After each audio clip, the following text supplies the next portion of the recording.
And of course, no, wag din po natin kalimutan i-like and follow ang Facebook page ni Congresswoman Jocelyn Tulfo. Siya po yung naka-white Filipiniana. Yan. Okay, ito po attorney, marami po tayong makakasama sa studio sa pangunguna po nila Sir John Bagaporo and si Christopher Pantanosas. Yes Okay?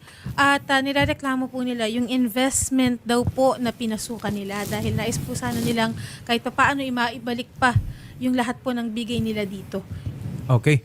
Sige, so investment yung naging, well, ang sinasabi nilang transaction dito. Sige, ikwento nyo, paano nyo nakilala kung sino mang nag-invite sa inyo, sino mang nakausap ninyo, and magkano yung na-invest ninyo at ano yung promise sa inyo? Okay po. So, ako po mauna, sir. Bali, yung live-in partner ko po is meron po siyang mga kakilala or mga ka-schoolmate sa URS Morong. Okay. And then, yun po, sila po yung nag-reach out po yung live-in partner ko sa kanila na nagma-my day po ng mga parang investment payouts, ganun po. So, nagtanong-tanong po siya, nag-research po kami. And then, nag-try po muna, nagsimula po kami ng November 2022 for, I think, around 50,000 po muna. And then, yung interest po nun is 15%. Parang ganun po yung napagkakalala. Per month? Per month po, locked in 15% per month? for 3 months. Okay. Ganun po. So yun, nung naka-payout naman po kami, nagtuloy-tuloy na po hanggang umabot po kami ng 960,000. So lahat kayo nun? Hindi pa po. Sa'yo po, magkano? Yung total po ng lahat ng investor nito pong lumabas yung master list is around 268 million po. 268 million? Yes. Opo. Well, 470 ilan yung, investors po. nakapag-invest sa kanila? 470 investors po. 470 investors. Okay. So, ano nangyari? Nung around December last year po, December 21, nag-post po siya public announcement sa group namin na yun nga, mishandled daw po yung pera, i-close na daw po, and then susundan yung kung ano yung nasa contract na ibabalik yung capital plus yung interest nung November. Okay. Pero hanggang ngayon po, wala po kasing, yung mga updates niya po kasi is parang nananakot po siya na pag may nagkaso po, magpa-file ng bankruptcy, and then, or kung kunyari magpatulfo, sirain yung name niya, is Hindi na daw po mababalik hindi na daw po yung mababalik capital namin kasi bayad na daw po siya dun sa kahihiyan na gagawin namin. Okay. So, wait lang ha. So, parehas ba kayo ng naging karanasan dito? Yes po. Wait lang. Sino nga pala yung investment firm ba to or individual? Ano po ito, restaurant po siya. No, at first po kasi ako po, personal experience ko po, niyaya po ako nung batchmate ko nung high school na siya po yung admin nitong investment na to and best friend niya po yung may-ari nung restaurant. Okay. Tapos, nung nag-invest po kami, nung una po, okay naman po, nag-start lang po kami ng maliliit na amount. Tapos nung nag-okay naman po, doon na po kami nag-start na magdagdag ng amount. Hanggang sa umabot po yung sa amin mag-asawa ng 785,000. Okay. Well, so initially, nung mga unang buwan, meron namang kayong natanggap. Yes po. Okay. So mga ilang buwan na merong naibalik sa inyo? Actually, nag-start po ako ng July 2022. July 2022. Tapos nito pong last year, nag-start pong ma-delay yung mga payout namin ng around September. Ang lagi po nilang nire-reason is AMLA daw po ng bank, tapos mga limits daw po ng bank, yung pag-withdraw at saka yung mga transaction po, nai-hit daw po nila yung limit. Iniiwasan daw po nila yun kasi hindi naman daw po nakadeclare yung investment doon po sa parang sa bank, parang ganun po. Okay. Well, number one, no, dapat maging malinaw to sa lahat, no? Yung limit when it comes to AMLA, hindi ibig sabihin pag ikaw ay lumampas sa limit in a transaction, I think that's 500,000 per day, hindi ibig sabihin yon na may illegal nang nangyayari. Okay? Ibig sabihin nun is AMLA will flag the transaction and pag-explaining ka lang naman eh. Okay? Kung ma-justify mo yon, kung bakit nagkaroon ng ganyang kalaking transaction, walang problema yon kay AMLA. So hindi yan valid reason. Okay? Except no, kung talagang meron silang illegal na ginagawa. Okay? Kasi bakit ka matatakot sa AMLA? Bakit ka matatakot sa ganyang kalaking transfer of amount if meron naman talagang justification? Ibig sabihin, they cannot justify. Okay. Pero eto lang, matanong ko lang din. You are referring to this restaurant, no? Yan yung nasa screen natin ngayon, Munchies Restaurant Yes po. In Cardona, Rizal po. in Cardona, Rizal. Okay. Opo. So, I'm sorry, pero first time ko kasi marinig to, no? So, ano ba to? Is this a chain of restaurant? Samgyupsal. Samgyupsal po. Ano ilang, po siya? ilang branches sila? Actually po, yung branch niya po is yung sa Cardona lang po talaga. Nag-start po sila ng maliit na store hanggang sa nagkaroon po ng additional store kasi nga gawa daw po dong So ngayon, investment. ilan na yung stores nila? Wala pa Wala po, pa rin pero po. nagkaroon po sila ng isang Kmart kadikit po nung Nung nung Munchies. Munchies.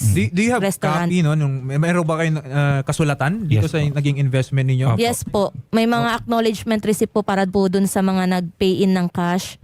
Tapos meron din pong mga contracts na isinesend po through PDF na naka-e-sign naman po yung nagpapa-invest at saka po yung mga admins. Okay. As At witnesses. nakausap nyo na ba? Or kailan nyo huling nakausap itong mga nirereklamo ninyo? Hindi na po siya nakipag-usap. Nag-update na lang po siya sa group. And yung last time is yesterday, ba? Last Ano nag-update? last time po niyang update is January 6. So January after 6. January 6 po, kagabi lang po siya nag-update ulit. After 8 days. Sino po yung pinakakausap nyo dito? Kasi madami-dami po sila, anim. Si Iron Opo. Domingo, Deliza Domingo, Camille Joy Ramos, Yung Jerry pinakang- Mendoza, Cherry Santos, Rebelin Marquez. Sino po dito yung nakakausap nyo? Nakikipag-transact po talaga.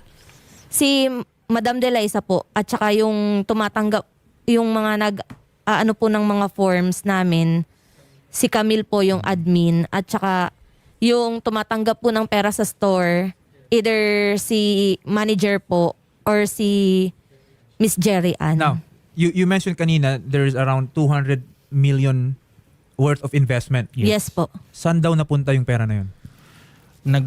Nag-post ano po siya sa GC na scam din daw po siya sa Eton scam. In other words, yung ininvest nyo sa kanya, ininvest niya din sa iba. Yun Opo, po. which is wala Which po is- dun sa contract. Oh, Kasi wala dun sa alam kontrata po ninyo. namin, naka-state po dun sa contract namin na yung ininvest po namin is gagamitin sa pagpapalago ng negosyo. Naka-state din po dyan sa contract namin kung saan-saan po gagamitin na businesses yung pera namin. Okay, and it appears now na ginamit nila for purposes other than those stated in your contract. Yes Opo. po. Okay. So, at ngayon, yun na yung ginagawa nilang rason ngayon, kaya hindi raw nila kayo Opo. mabigyan or mabalikan kasi nawala na. Nawala Opo. na yung pera. Opo. Then hinahanap po Side na daw namin po sila. Kalokohan na to, no? hinahanap na po namin yung 268 million. Doon na po naglabasan yung yung kumbaga flashback po nung mga dinedetalye niya sa amin dati na mga sinasabi niya na nakabili ng property. Bukas pa ba tong restaurant na to? Bukas pa Yes po. po, nag-ooperate pa po siya kahit hindi po siya responsive sa amin. Pumapalo po ng 1 million ng sales nila per month according sa bank statement. Ganito ha, well, number one, no, when we speak of investment contract kasi, given yan na may risk. Yes. Okay? Yes po. Pwede kang mag-profit, pwede rin namang matalo. Yes Yes. po. Yung in-invest mo. Okay? At least malinaw sa atin lahat yon. Malinaw Opo. po. Okay? And dito sa case natin na to, okay, well, parang too good to be true yung 15% a month. Okay? Pero just the same, if you have a contract, okay, and yung terms ng contract nyo are clear kung saan lang dapat pwedeng gamitin yung pera na yon, then they are also bound, okay, to the terms of that contract, such that kung hindi nila tinupad yon, they will have liabilities under the law. Whether that is civil, okay, or kung meron pa kayong ibang may bibigay sa akin na facts, baka pwede rin yung mag-fall into criminal cases. Kasi una sa lahat, do they have permits for this investment?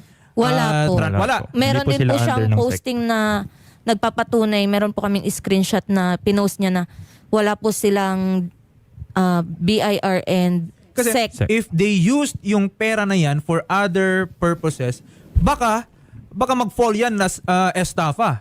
Okay? At dahil sa dami ninyo, bukod sa patong-patong, no, na kaso yung mapapile sa kanya, baka hindi na makalabas sa kulungan tong mga to. Pero I understand, no? I understand na yung pagkakakulong or liabilities under the law will just be secondary, gusto nyo may balik yung pera. Opo. Tama. Yes po. Okay. I don't think no na may na-contact tayo, Shari, dun sa mga nirereklamo dito. Wala po. Wala pa po tayong makakausap, attorney. And ringing din po tayo sa Assistant Regional Director po ng NBI Region 4A, si Mr. Eric Mercado. Nasa linya na rin po pala natin, attorney. Okay. Magandang hapon po, Sir Eric Mercado. Okay, naputo lang, attorney. Nawala pa. Pero Shari, unlucky nung amount na involved dito. Okay? At Yes kung po. Nagulat din po. wala ka ako. man lang kumbaga show, may papakita na kung saan napunta yung pera, then mahihirapan silang patunayan na talagang legitimate yung investment nila, sadyang nalugi lang sila. Okay? Kasi of course, no, I have to inform you din yung risk na well, you're already aware naman no, na the nature of an investment is a risk. Yes Okay? po. Pwede kang kumita, pwede rin namang hindi. Yes Okay? po. Pero yun naman yung sinasabi ko sa inyo, since meron kayong kontrata, and good thing that you have the written contract, okay, may limit dun sa mga prerogatives nila. Okay? Ngayon, kung ginamit nila yung pera sa mga bagay, baka nga ginamit pang-personal, di mas lalong pang-personal nga. Okay, sige. Sabihan mo ako. Di mo naman sinasabi. Sige, saan ginamit yung pera na Meron yan? po sila, nag-trip po sila sa Japan, Boracay. Yung wedding po nung admin na si Camille, sobrang ingrande. And then nagpa-raffle pa ng NMAX, 2, o sa wedding po. And nabigay ng cash. And then yung birthday po ni Delisa Perez po, nakakala pa po ng 3K per investor kasi parang gift po namin sa kanya dahil yun nga po. Oo. And then nakabili po sila ng Everest. Tapos yung tatay niya pong Bishop is nagkaroon ng Raptor. Okay. And then nakabili pa po sila ng bagong lupa. Tapos may condo pa po sila sa Canada, which is yun po yung Ang tanong ko, kinakatakot namin. Other than your 260 million plus investment, ma-afford ba nila yung ganyang klaseng lifestyle? Malabo po. Malabo Okay. po. Malabo. So, parang ganun na nga, doon na nga ginamit Doon na po. yung pera ninyo. Of course, pag doon ginamit yung pera ninyo, malamang hindi talaga tutubo yung investment ninyo, and that is already fraudulent. Yes Okay? So, iniintay lang natin from the NBI Region 4A kasi dito mga cases na to, obviously may fraud yan. Okay? Transactions yan. Opo. May fraud na naganap, and the amount involved dito, Shari, hindi to biro-biro lamang. 260 million. Meron po ba kayong imemensahe, Sir John po, no? Chris. Chris. Si Sir John po ay... Babae po. Okay, I'm so sorry. Ma'am John and Sir Chris, meron po ba kayong nais imensahe po dito po sa ating mga nirereklamo? I'm sure nakikinig lang po sila. Ako po kung napapanood niyo po kami ngayon, sana humarap kayo sa amin ng tao, personal, at sana gumawa kayo ng paraan na maibabalik niyo talaga yung mga perang pinaghirapan namin kasi good faith namin yan inano sa inyo, binigay sa inyo, and binigyan nyo kami ng assurance na hindi kayo scam halos every month na kung saan nyo ginagamit yung pera. And yun lang naman, hindi naman kami para Manghiya. kasi manghiya hindi pare-pareho lang naman tayong lumalaban dapat ng patas dito sa mundo. Kaya lang naman po kami lumapit dito kasi hindi na po talaga namin siya ma-reach out. As in, hindi po siya willing makipag-communicate sa amin. Hindi na po siya responsive kahit sa mga comments, kada update niya. Hindi po siya nagre-response. Kumbaga mag-update na lang po siya kung kailan niya gusto. Yes, no. Well, dito ngayon hawak ko ngayon yung sample contract nila at nakalagay dito kung saan dapat pwedeng gamitin yung mga investments. Ito po yung shall be used for the restaurant, water refilling station, Korean food mart, coffee shop, piggery, and livestock emergency loan. Nakita nyo ba itong mga to? Itong mga refilling Yes. station na to? Food Yung mart, coffee refilling shop? station, hindi po. 5 baboy lang. Opo. Baka alaga May lang po- yun, hindi talaga figure yun. Nung lumabas po kasi yung announcement, meron pong isang investor na hinanap po si Madam po kasi kung tawagin namin siya. Sino si Madam? Si Delisa. Madam Deliza po. Deliza. Hinanap po siya dun sa mga alam nilang area na pwedeng puntahan po ni Madam. Pero nakita po nila dun is yung figuring nga po na akala po namin malaki. Wala Yun pong po. makakita sa kanya ng personal ngayon, sir, Opo. kasi Until now po, hindi po namin PR alam din kung po paano kasi po siya sa siya. Canada. Well, in other words, na-scam talaga kayo dito. Okay? Ganun lumalabas. I'm sorry Ganun to po tell you, talaga. This is the harsh truth, pero parang na-scam nga kayo dito. Pero, the good thing, compared sa mga ibang na-scam, is kilala nyo kung sino yung nang-scam sa inyo. Okay? Totoo po. Opo. Kaya nating habulin Opo. yung mga naipundar or na-invest ninyo. Okay? So, Nasa linya na po. nasa natin. linya na. Okay. Si Sir Erica Mercado, yung Assistant Regional Director po ng NBI Region 4A, attorney. Magandang hapon po, Sir Mercado. Magandang hapon po, attorney. Hi, sir, sa live po tayo ngayon sa Wanted sa radyo. Sir, nakarating na po ba sa inyo yung concern dito? Meron daw parang investment scheme dito ng Air Lease Munchies Restaurant. Wala pa po kami natatanggap na official communication about that. We will check with our staff kung meron na po. Okay, kasi po sir, no, nandito po sa amin may mga nagrereklamo. Apparently, they invested collectively 260 million worth of investment, and Opo. it appears na hindi naman pala ginamit yung pera na yon for that purpose. Ginamit, it was appropriated para sa personal benefit ng mga yung nirereklamo nila, and for sure sa pamilya nila. Opo, attorney. And there So, are 400 people involved, mga biktima po, Sir Mercado. Ano po kayang pwede nating maitulong sa kanila? Una po, dapat natin malaman kung saan po nangyari yung krimen, yung sinasabi nila, so that we can determine the venue in jurisdiction. Yeah, Kung sir, saan po natin endorse. yeah, sir, Dito po sorry ba? po. Dito po is based doon sa contracts nila, at doon din naman located yung restaurant. Ito po ay sa Cardona, Rizal. Yes po. Yes po. Okay po. Sige, kung sa Cardona Rizal po yan, sige po. You can give them my number, our number here in the office. Tapos we will act on it, and we will endorse it properly with the agent in charge of our NBI Rizal. Tututukan namin, titingnan natin kung ano magagawa. Pagtutulungan po namin, sir. Sir, ipapatawag naman no itong mga nirereklamo nila. There are 7 ba or 6 na nirereklamong individual dito. Yes, sir. Yes, sir. We will do that. Endorse po namin sa NBI Rizal once na dumating po sa amin ng documents. Sir, yung complaint po nila. Kasi etong mga lumapit po sa amin, ang priority talaga nila is maibalik. Of course, yung 200 million na ilabas na nila.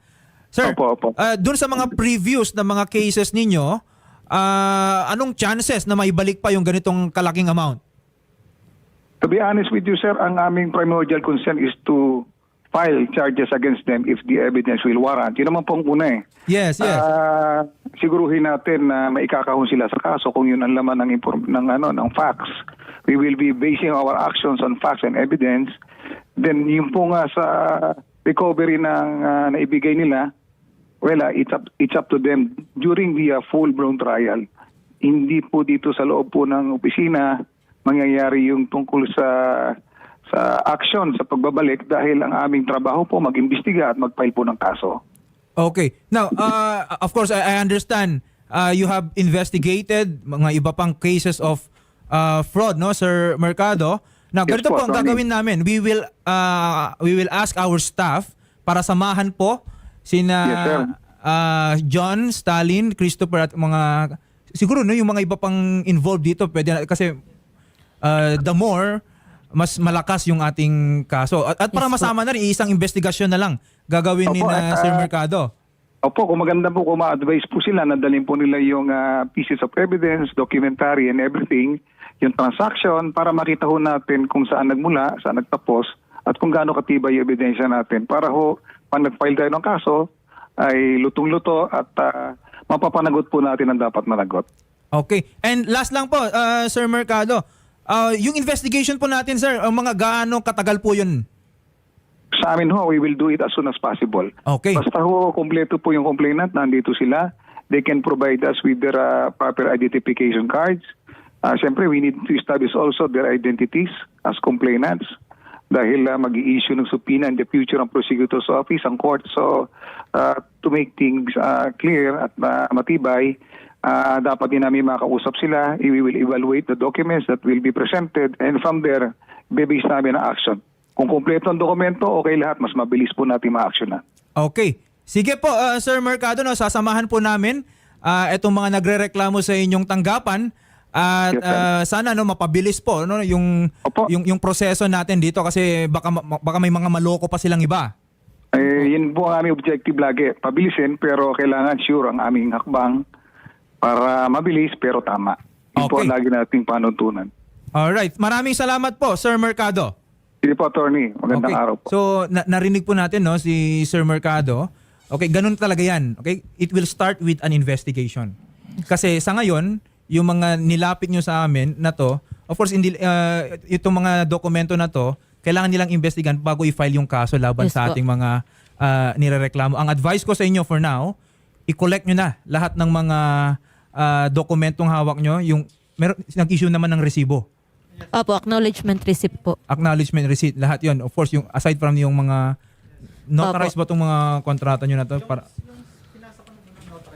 May mga ilan notarized, may mga ilan na hindi. Opo. Okay? Pero mas mabuti dyan kung if you can contact all the other victims, okay, Yes that would po. be best. May GC po kami lahat. Oo, that would be best. Kasi ang hinahanap dito ay yung tinatawag na modus operandi. Okay? Opo. Kasi pag niloko nila kayo at naging successful, malamang ganun din yung gagawin nila sa iba. Parehas lang yan. Kung successful yung scheme nila dito, sumusugal sila na magiging successful din yan sa mga ibang tao. And dito na nga, parang ganun na ngayon nangyari. Opo. Yes Okay? po. And yung mga circumstances na pinakita ninyo, kasi kailangan nating patunayan na they Yes po. misappropriated Opo. yung amount involved. Well, aside from the fact na wala silang permits to do these kinds of transactions, okay, yun yung mga kailangan. And Sir Mercado will conduct the investigation. Kailangan natin yan para pagdating ng korte, hindi tayo didismissan. Yes po. Okay? Kasi kung umadismiss yan, edi mas matutuwa pa yung kalaban natin dito. Di ba? Yung mga nirereklamo ninyo.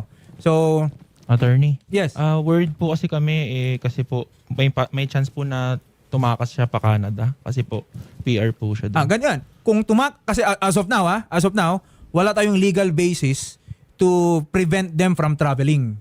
Okay? How can we prevent them from traveling? You immediately file the case, okay, para umabot na yan sa korte and yung korte yung magpipigil sa kanila. Okay po. Okay? Ganun yan. No? And kung gusto talaga nilang lumabas ng bansa, they will have to post bonds. Okay? And they will have to promise na talagang babalik sila sa Pilipinas. Otherwise, yung authorities na yung magpo-force or compel them to go back into the country. Okay? So, time is of the essence. Yun yung sinasabi ko sa inyo. May mga ganyang factors pala no, na kasi eto pa, kailangan nyo nang i-identify yung mga properties nila. Okay? Kailangan nyo i-identify yung mga properties nila kasi baka later on, kahit napatunayan natin, baka wala na kayong mahabol. Okay? Ang problem po kasi, hindi po sa kanila nakapangalan yung Doon, mga during properties. announcement po, inisa-isa niya po doon yung mga properties na nakapangalan sa asawa niya at saka sa kanya. Tapos, yung mga properties, yung mga alam po naming properties na akala po namin sa kanya, hindi din daw po pala nakapangalan sa kanya. Just the same, no? Lahat ng properties na yan, kahit kanino man nakapangalan, you just compile them. Okay? Yes po. It can be proven naman in court that Okay those po. sales or transfer of properties ay ginawa para lang maiwasan yung liability. Okay? Okay. Hindi naman tanga yung korte natin, no? Na sabihin na, nasa ibang pangalan na yan eh. Okay? Basta mapatunayan lang natin, maipakita natin yung link. Okay? Na linipat yung property na yan kasi alam nila na may Okay po. liability sila, iniwasan lang nila. Okay? In other words, another fraud yung ginawa nila. Attorney. Yung courts natin are fully aware of those. Okay? Yes. Okay po. Attorney, itatanong lang din po sana namin yung Yun po kasi attorney yung business nila, wala pong BIR permit. DTI lang po. Wala, baka hindi, you mean yung business nila, there's a chance na hindi nagbabayad ng tamang buwis, ganun? Yes po. Yes po. Well, that's a separate case. Okay? Yung payment of taxes or tax evasion rather is also a criminal matter. Okay? So, lahat yan, no? I-bring up natin yan dun sa ating investigation. Okay? Kasi kung, for example, yung investment scam na yan, separate pa yung tax evasion nila dyan. Okay? And makikita naman yan eh. Makikita naman sa records ng BIR if they paid the right taxes. Okay? So, ganun na lang muna, Shari, no? Opo. If you have concerns or any other matters, clarifications, sa next studio natin, mapag-uusapan natin yan. And of course, no, yung staff natin will coordinate. Yes po. Asistihan po kayo ng reporter ng Raffy Tulfo in Action sa tanggapan po ni Sir Eric Mercado sa NBI para po maipasa po natin lahat po ng documents and lahat po ng mga concern natin, maibigay na po natin sa kanila. Okay po? Maraming Sige salamat po sa inyo. Maraming salamat po at magandang hapon po. Thank you Kausapin po. po namin kayo sa kabilang studio. Thank you. Thank you very much po. And okay, newsbreak muna po tayo, Tin. Alright, Shari. Okay, at magbabalik po ang Wanted sa